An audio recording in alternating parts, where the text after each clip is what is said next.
How good does it feel to remember? The good times, bad times. We keep coming back for more.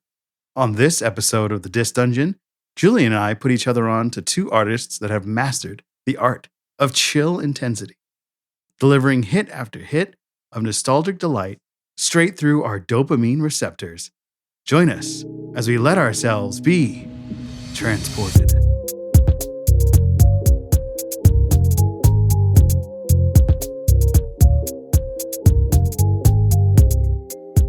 So, Joe, we're back at it again. Back in the dark depths of the Disc Dungeon, bringing you those delicious, salacious melodies. I like that. Salacious. Salacious. It reminds me of Walt Clyde Frazier when he does the, what's the person who tells you as the game is going? What's their name? What's the MC, the master of ceremonies? The teleprompter. No. When there's a basketball game going, the guy who's the color commentator. The commentator. There you go. I'm like, oh my god, what's the word? Well, Walt Frazier's got these words. He's swishing and dishing. Oh yeah. He was famous for that. Yeah, man. But speaking of Walt Clyde Frazier, bringing it back, the Knicks haven't won championship since the 70s, the 60s with Walt Clyde Frazier. There it is. Everything's full circle. So full circle here. Full circle of losers. Full circle is that we're listening to music that's kind of transporting us to a similar time, not the 70s, maybe more like the 80s. Yeah, definitely the 80s, especially the one I put you into.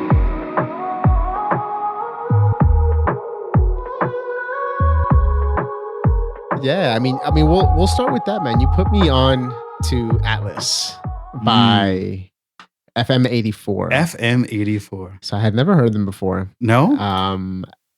You put me on to some good stuff, man. I didn't. First of all, I didn't. You know, I love a good instrumental. Yes. When it's tasteful and when it's well done, and this has half the album is instrumentals. Yeah. So I liked, man. So just wanted to start off with Everything, which is the first album on the song. Well, song on the album, I should say. Got my first album on the song. Got my twos and my ones and my ones and my twos. Yeah, there we go. Everything hits you with an 80s freestyle. Well, I can't ever say that word. Freestyle. 80s freestyle drum, and then soaks your ears in some glam pop synths, like sprinkles over some good ass vanilla ice cream. Honestly, that's what I felt at the moment. You know, some of these notes that I have are just kind of like that initial thought or feeling I have when I'm listening to it for the first time. That's a smart way to do it. And everything made me feel, everything that you would feel in the 80s. Yeah, I really felt like I was spraying my hair to have that finished curl, to make sure it would stand up. Spraying your hair, you said? Yeah, aerosol cans used to spray everything. And they realized, this is putting a hole in those. I'm like, we gonna die. So they got rid of it. We gonna die today. All right, so everything was great. It honestly just comes in and it's like the beginning of every 80s movie. That's really what this song embodies. Running in the Night is the commercial success of this album. It is honestly an amazing song. I mean, it's the single, but it's really good. Yeah. It's incredible. You can't knock it any way. It's an instant classic. It's on my rotation monthly, at least. I'm listening to it. It's coming up. So many feels from the song. The 80s are lucky this didn't come out. This would have toe up the 80s. Oh, by the way, guys, this album came out in, what was it, 2016? Let's check right here, 2016. Yeah. This song literally could have been in the 80s. This could 85 easily. And artists in the 80s would have been shitting bricks because they would have never been able to touch these guys. You're like, what are they doing? Oh my God. Right. Tears, it's a good song, but there's so many good songs on this album that it didn't get one of my little Spotify hearts, right? Not because it was bad, it's just because it wasn't at the level of Running in the Night, for example. Yeah, that's a tough one to beat. Yeah. Chasing Yesterday makes me really appreciate FM. They're not afraid to start the album off with three instrumental songs, and on top of that, these are all on the slower side, and that can go wrong and get boring really quick, but the nostalgic drip kept hitting through. We're going to talk more about that, guys, because nostalgia is one of the reoccurring themes in the music and the theme, and just the industry, like even movie industries. What they're doing is they're taking classic songs that you love, and they're remixing them in the trailer to go, "Oh, I really like that song. I'm gonna go watch that movie because of that song." They like the creator that just came out. Oh man, we're so just. I don't know. Sometimes humans just disappoint me. Yeah, we're so predictable. One trick ponies. Let's talk. Come on, let's talk. He gets really soulful. It's an epic makeup song. Feels like an 80s movie scene where the girl is longing for the bad boy, imagining herself with him on a long walk under the moonlit sky, but he fucked up. So she's home crying on the phone to her friend. Jokes aside, this transports a whole lot of feels into you. It makes you want to start hip thrusting and shit, and slow and steady and way in the pocket. You know what I mean? It's kind of like, I don't know. You guys aren't seeing what I'm doing right now. This is very. Oh my goodness! But my hands are clenched in fists. Yeah, if I was Mrs. Julian, it'd be over right now. Right, exactly. This is. That's let's talk. Yeah. In a nutshell. In a nutshell. Yeah. Next one is Arcade Summer. Okay, so now I'm on the way to the arcade store with my new Nikes on, about to see the girl I secretly loved all summer, and now it's my time. Nikes are all the sauce I needed because she said yes. Yeah. All right, so that's kind of what it is. I mean, it's an apt name, Arcade Summer. It's literally you're going to the arcade in the summer. It's kind of what it feels like. Yeah, I miss those days, man. Let me tell you. Yeah, I mean, I went to an arcade here and there when I was young, but it definitely wasn't how it was as impactful as in you or maybe younger generations. Yeah, no, for me, it was like Street Fighter 2 and Street Fighter. It was like, go to the arcade, you catch the eye of the girl from the other side of town, and yeah. All right, well, keep going. Just a gentle reminder that the years keep going by. Mm-hmm. Wild Ones has a dope line in harmony. I bet you think you're kind of dangerous. I bet you think you're kind of dangerous. There's so many hooks. Really good, guys. I mean, I know I sound like a little girl at a boy band concert right now, but that's because it's just really good. What's the one now? It's B2K or whatever. Oh, BTS. BTS. Oh God, B2K. I think that's a serial killer. well, there's a dungeon. No, it's not Giglio, is it? No. The next song is "Don't Want to Change Your Mind." This is my favorite song on the album. I got the feels like from Running in the Night at a slower pace and some more soul and grit, and I don't know. I just feel like, white boy over here getting his R&B game on a little bit. You know what I mean? And I'm like, I can appreciate that. I can. This song's here for trying. I mean, obviously, Running in the Night. I can tell why it was more of a commercial success because it was faster. It was more fast moving, right? Oh, running in the night. It was so good. By Joe Palmer. Listen to the original. It's much better. Then we got Atlas Interlude. As the name implies, it's a cacophony of synths and choir, short and sweet. Mm-hmm. Jupiter is my favorite instrumental on the album for sure. It got the right dose of everything. I like just have like good attitude and a kiss building. This one, building. If you ever saw Running Man, this is like the song that was playing when they're getting ready for the grand finale, the last. Well, if you go and watch Running Man. I'm going to act like I know. Yeah, totally. No, go and watch Running Man and then listen to this song and you'll be like, yeah, that belongs in that movie. Gotcha. But no, it's definitely good. And honestly, I don't know. I just think that the name of the song is pretty spot on too. Like, Yeah. It's just, Jupiter is just, next song is Goodbye. And now's too late to say goodbye, he says. It's another passionate drum heavy rock ballad doused in 80s synthwave. Again, just like everything being the start of every 80s film or song back in the day, Goodbye is exactly what it says. Yeah. It's goodbye. It's saying goodbye in the most 80s way possible.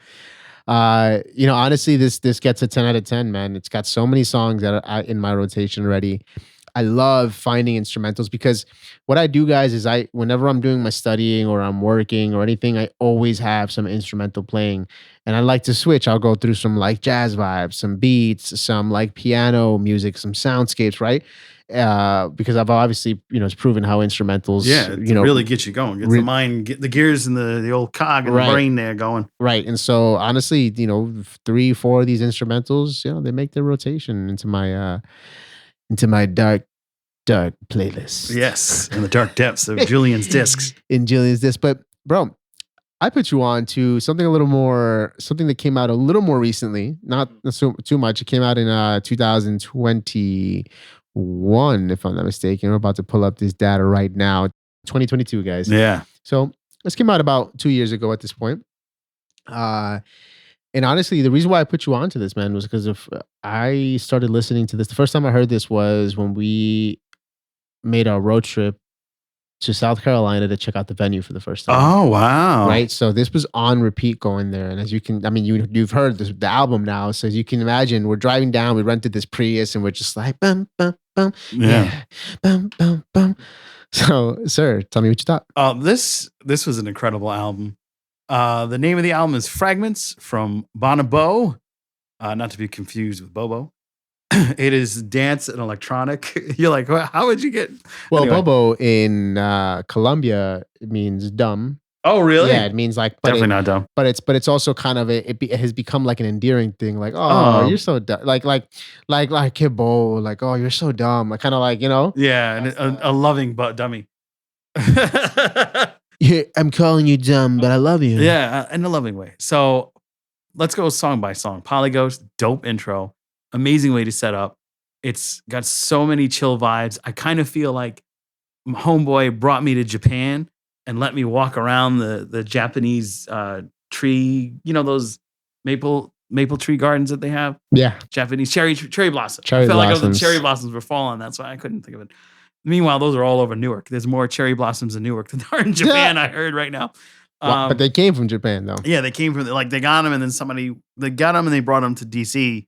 And then somebody in DC was like, "I'll bring these to Newark." And then they like went crazy. Honestly, now that I think about it, the word cherry blossom and the concept of cherry blossoms and the image of cherry blossoms have been in my life lately a lot. Like, really? We were in DC and we were by the cherry blossoms. Oh, you made it. We were in the Brooklyn Botanical Gardens and we saw the cherry blossoms. Yeah. I'm watching an anime right now where always cherry blossoms anime. That's like everything. And the sword goes and then cherry blossoms. But this particular episode, the guy lived on like a frozen tundra and he found a way to make cherry blossoms bloom in that's snow. Dope. What's the name of that? Tell me later. One Piece. Oh yeah, One Piece. Sorry. Yeah, I saw that. Freaking love it. All right. So Shadows, another dope song. It's Jordan Raki is an amazing artist. We really, I mean, if an artist ever listens to this episode, we apologize ahead of time, guys. I'm not very good at name pronunciation. Because we're just not good at this. Yeah, but if we interview you, believe me, I'll take the time. I'll put your name in YouTube and have it pronounced. To learn your name. Yeah, I'll make sure. So, reach out. Let's talk. Yeah, great song. Rosewood is probably one of my favorites on there. And this is one of those things where it's like extremely hard to pick a favorite because there's so many great songs on it that I'm like, oh, this is my, no, you know what? This one's my, I never had such a difficult time as I did with this one because there were so many great songs. All right. So what are your favorite two? Okay. So I would say Rosewood. Long pause. It's like, it 2,000 years later. 2,000 years later. Tides, probably. Tides is such a dope song. Facts, bro. I mean, so Rosewood was the song. That's the reason why we're listening to Fragments in the first place, because that came up in a Spotify playlist. Shout out to Spotify for putting me onto some dope music in the past few years. You guys, your algorithm is really kicking ass out there. So good job. Rosewood really hooked me in, and it was instrumental too, right?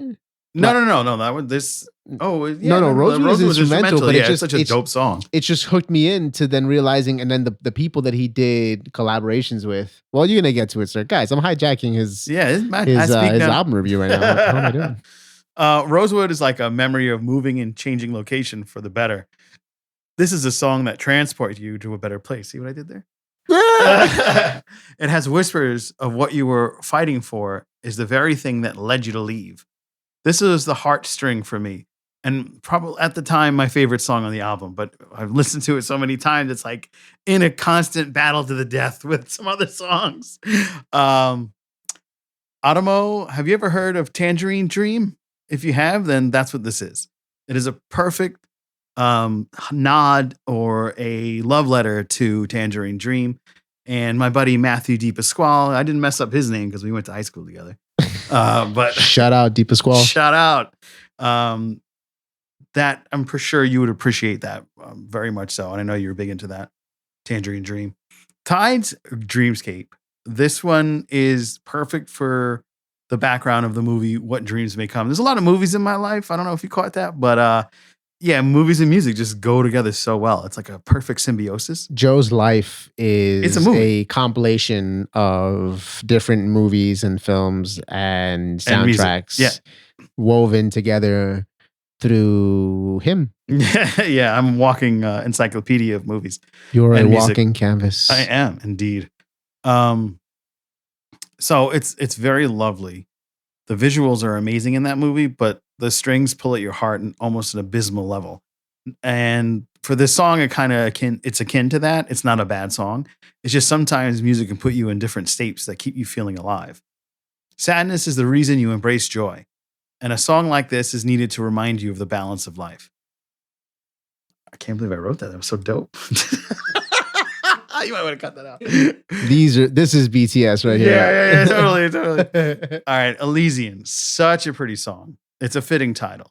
Strings and synth blend so well. It's like a walk through Elysian, which is the Greek or Roman mythology of the home of the blessed after death. I just want to interject really fast. How often do you think about the Romans? Oh my God, I heard this at work. I actually think more about the Romulan Empire than I do about the Roman Empire. So that's hilarious because there's either two answers for men. Mm-hmm. It's either, well, they have like an actual amount of times they think, or, well, not as much as the Ottoman Empire actually. Yeah.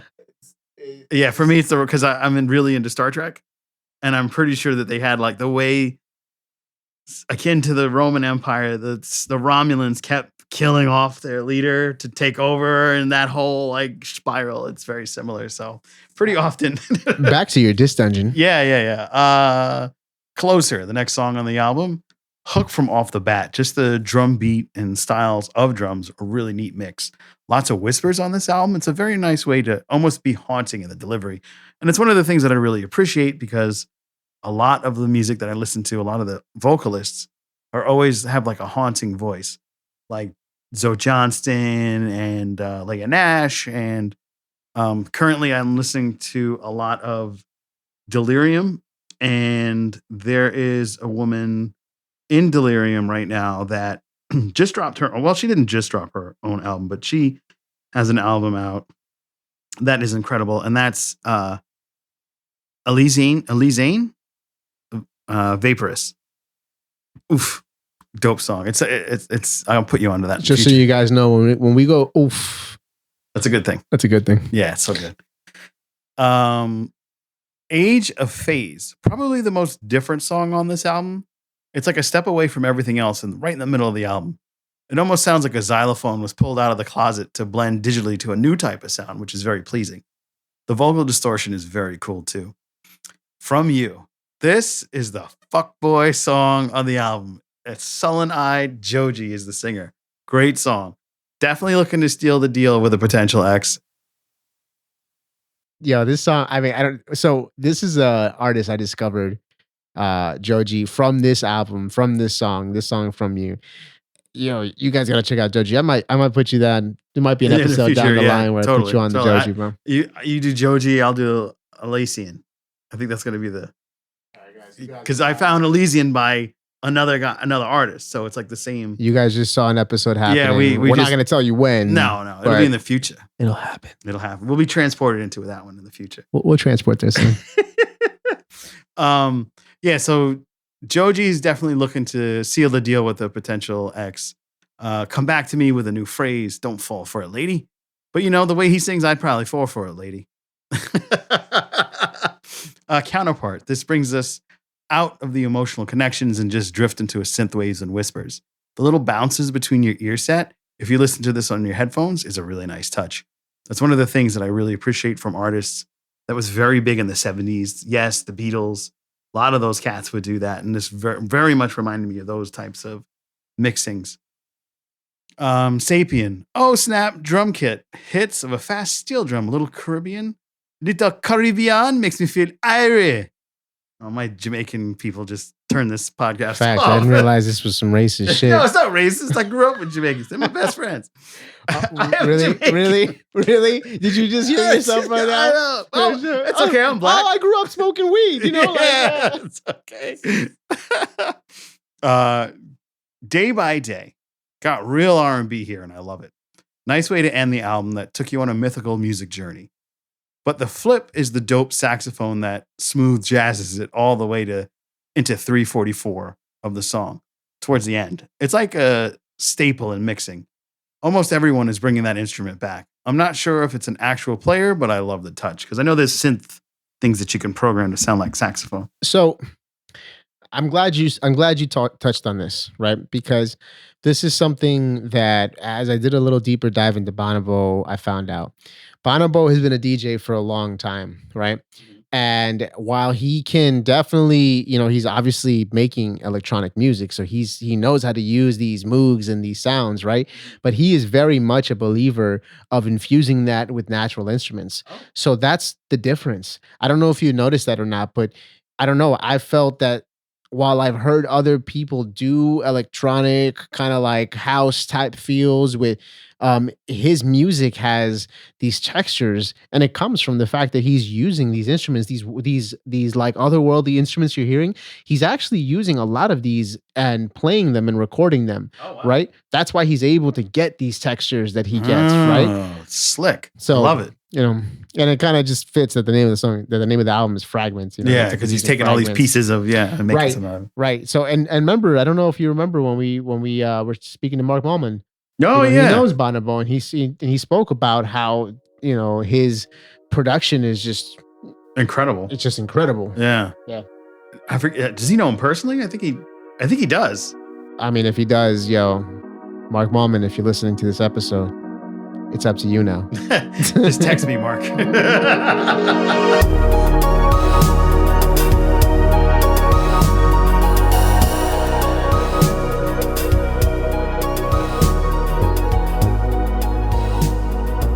Oh man, so guys, I mean, you usually hear the next section here, and it's called "Music Saves Lives," "Story Saves Lives." Like, we've come up with names, but we finally have landed on pretty good name for this section. Mm-hmm. We're gonna call this section "Disconnect," D-I-S-K, connect.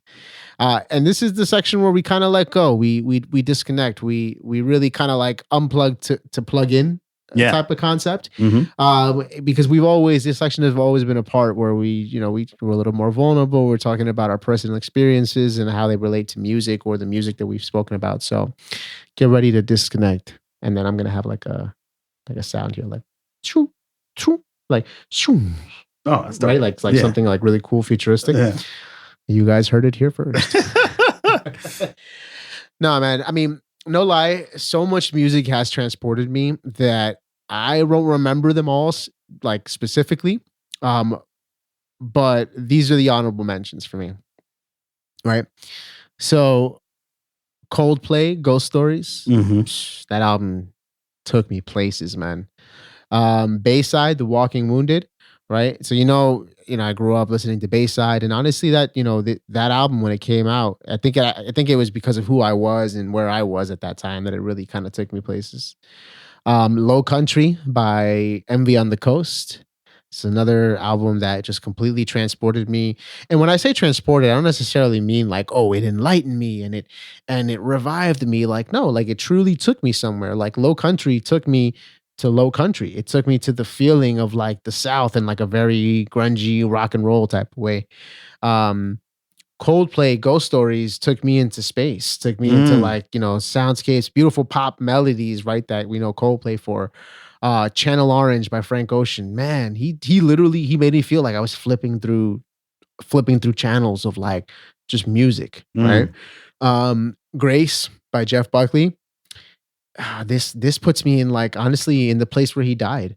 Like he died on the river after writing his first album, after writing this album and releasing it. He was working on a second album and went out for a swim in a river, and like one of those prairie boats. Yeah, I remember we touched on that in like an earlier. Yeah, and then he got caught in the wave, afterwake, right? Right. So this one transported me honestly to a place like that, like some like old colonial house out by a river, right? Like, kind of not in a creepy way and like in kind of like a brooding, Yeah. I want to be alone type of way, Right. right? A reflection of in oneself, an inward reflection. Yeah. That's what that brought me to. And then Morning View by Incubus. I remember that album. That's one on mine too. I mean, that's a great. we need to talk about it. We haven't talked about Incubus at all. We never. Episodes, man, and Incubus was a huge. I used to listen to them so much. Same. Man. Yeah. All right, so that's just to name a few. I will say it's worth noting that the albums that transported me had cohesive messages. Either through interludes or blending one song into another, or sticking to a strong motif or a certain like sound style, right? So I would say that if I had to kind of note, that would be something that a pattern that I've seen. But yeah, man. I mean, I know transported can be a very broad message, right? But we thought it was so appropriate because an album like Atlas can put you in like a time frame that I didn't even live in the 80s, and it just to me like Atlas put me right back in the couch. We had this like red leather couch, and I used to, being a kid of size, and I wearing hot shorts in the summertime, gets to get stuck to that leather couch watching those. Oh yeah, watching those classic HBO movies from the 80s. Like it just transported me right into smack, like those Teenage Witch movies and all that, those 80s classic Back to the Future. And it just fits so well. A lot of stuff that transports me a lot is like Enigma, Mike Oldfield, whom I put you on to the last episode, I believe, or maybe the episode before with Jay Dilla. Get your episode straight, bro. Yeah, I know. I should probably have the list. It was the episode before the episode. Before this? It's the episode that we haven't released yet. Oh. No, I'm kidding, guys. We released that episode, but there is an episode we haven't released yet. No. It's called The 90s Freestyle. Oh, yeah, that's right. So look out for that, guys. That'll be coming out. Yep.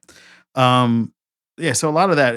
Enigma transports me into the time where I leveled up in my own life because there was some changes that happened within my own home unit. So I moved into a bigger room, more space, better views. You're growing up instead of the baby room. You're in this like adult room, and you have more ways to hide things and experience beesh. So it was quite interesting. And that's when I stumbled on Enigma. They were part of a compilation CD that used to buy on TV. For whatever reason, it was called, what was that? Pure Moods. That's what it was. That's a cool name. Pure Moods. Pure Moods. I found, so like before there was a Spotify and I became friends with Matthew DePasquale, in the early 90s, Pure Moods was the way I would discover all these artists that I love today, like Massive Attack and even Enya. I got all of these people from Pure Moods, and that just reminds me of my grandmother getting the tape of Pure Moods and playing it in her car. So this is a very long time ago. And I remember wanting the Enya song. That might have been on the radio, but it was also on Pure Moods. And literally they ordered it for me. And I think the cassette was like $20 off television. Holy shit. Remember that?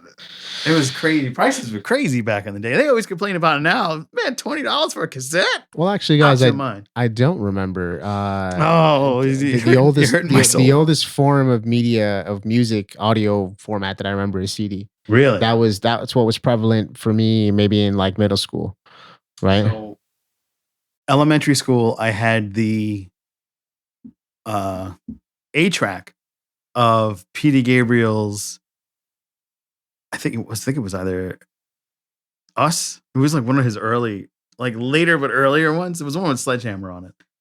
So I'm a big Peter Gabriel fan. I should know this off the top of my head, but Sting, Peter Gabriel, Janis Joplin, Seal. The list keeps going, guys. So it's a pretty good list. Yeah. So I had this A-track, and A-track was before cassette tapes. Correct. Big ass cassette things. And I just remember Don't Give Up and Sledgehammer. And I just remember flipping the A-track to play those two songs. But that's another one that transports me, because I remember being in the living room, moving to Westchester from Rhode Island, and listening to music. It was the only thing that I really, and I later found out it was the exact same thing my mom did. I would go with, I would sit on the edge of the couch, put the A-track, the one A-track that I liked, that Peter Gabriel Cell album, or A-track, and I would listen to those few songs, and I would flip it and like keep listening to the same songs. And it would be in total darkness.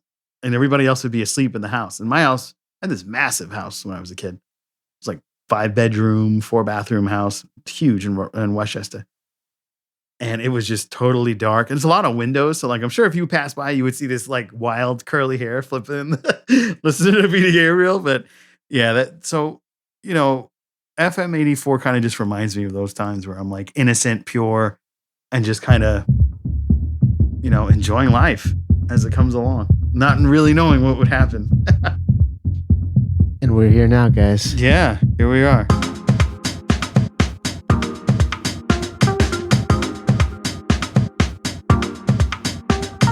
Joe, so Tricks of the Keys this week. It's an unknown song. I don't think a lot of people know it. It's called Total Eclipse of the Heart. Oh, I gotta stop you right now. That is a very well-known song. No, I was kidding, guys. Total Eclipse of the Heart. But what could be really unknown to a lot of people is that, you know, that this song was not originally written for just mainstream, for, you know, it's just to be a song. It wasn't written. It's not a pop charts hit. It is a pop charts hit, but it wasn't written that way. But it wasn't written. It's actually came of a product of failure. It was written for a Broadway show about vampires. Nosferatu. Yes. It was supposed to be the musical of Nosferatu, and it was written by the cohort, the music collaborator for Meatloaf. So shout out to my buddy, the other Mark Fabel. And it was supposed to be a musical based on the original vampire story. And that man is Gene Steinman. And he had a ton of amazing ballads. And it makes so much sense that he wrote this now that I spent so many years knowing the song and going, Total Eclipse of the Heart. It's like, oh yeah, that could have easily been a Meatloaf song. Facts. And it failed. Didn't make it. They were like, fuck it, we're going to release it anyways. And it hit. Because when a song hits... It hits. And I had no idea about this until you brought this up. This is a good find. You know, and I'm the young guy here. So, all right. Crazy. I would like to transport your blood. Oh, wow. Your earbuds. I would like to transport your earbuds to... Well, actually, before we go, guys, I'd like Joe right here is going to fill us in on where you can get a little more educated on Dis Dungeon. You can like, share, and subscribe this actual podcast and share it with your friends. It would be a great way to help us out, help us grow, and be in the know. You can also be sure to follow us on Instagram at Dis Dungeon, Twitter at Dis Dungeon. You know, everywhere you have social medias, including Facebook and the Metaverse, you can Dis Dungeon us there. And forthcoming very soon in the world of the internets, we'll have disdungeon.com. So be sure to follow, like, share, subscribe, all those wonderful things.